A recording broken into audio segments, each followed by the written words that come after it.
Hello, my lovely friends. Welcome back to my channel. We are going to dive right into making over this little shelf. So I picked this up at my local little antique store near me, and it's a little wobbly, rickety, but it's got a lot of potential. And we're gonna give this a fresh coat of that folk art mossy green, and then we're gonna antique it up with some folk art antiquing wax. So first I'm gonna wipe this thing down. It was pretty dusty and crusty. And then as I'm wiping it down, I realized the back little bar it's broken, but we'll deal with it. So I got this little silicone painting cup at the Dollar Tree. I love the Dollar Tree for craft stuff. This brush is also from the Dollar Tree. I usually get a lot of stuff like this from there. It's just great. Especially I have a 5-year-old, so actually she'll be 6, so she's way into crafts as well, so it's great to pick stuff up like that at the Dollar Tree. So enough about that.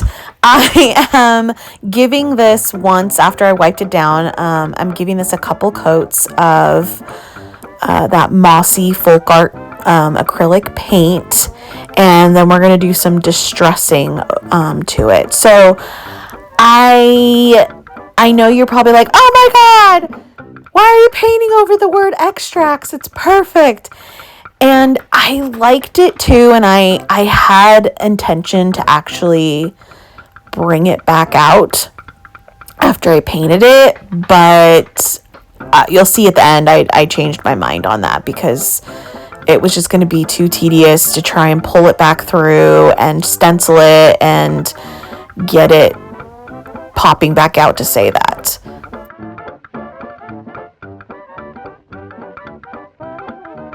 So now that it's dry, you can still kind of see the word extracts through there, and I'm still contemplating it at this point.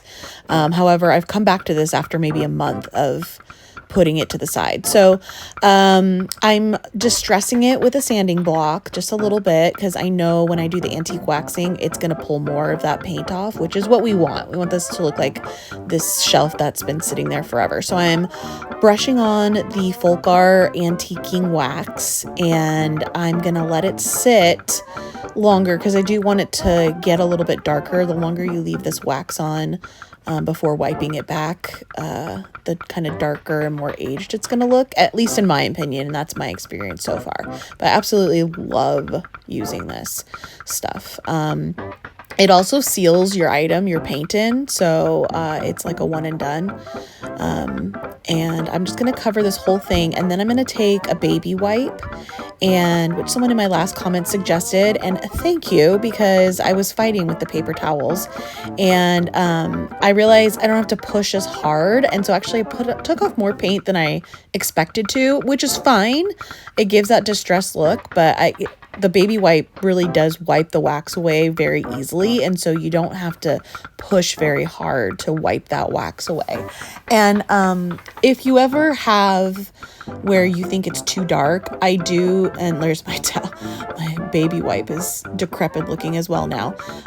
So if you can always have white or clear wax on hand to reverse if you ever have something that's too dark. But I've wiped it all down, and this is what it looks like after I've added the antiquing wax, and I love how it's looking already. And I'm thinking, okay, let's bring the word extract back. And then I went a completely different direction, and I went the sticker route. So you may have seen like those IOD transfers. Well, I'm kind of doing a cheaper version of that and using these stickers, these clear stickers they're from Amazon, which I'll link all the products down below. So I'm just going to kind of collage these flowers along the top and just kind of make it look like this little herbal shelf. And I have a lot of fun with this. I am an OG junk journaler, and so making collages with things like this and paper and old paper, new paper, and stickers and stuff is my jam. So I really enjoyed this part. So I'm gonna shut up for a bit and you guys can watch the process.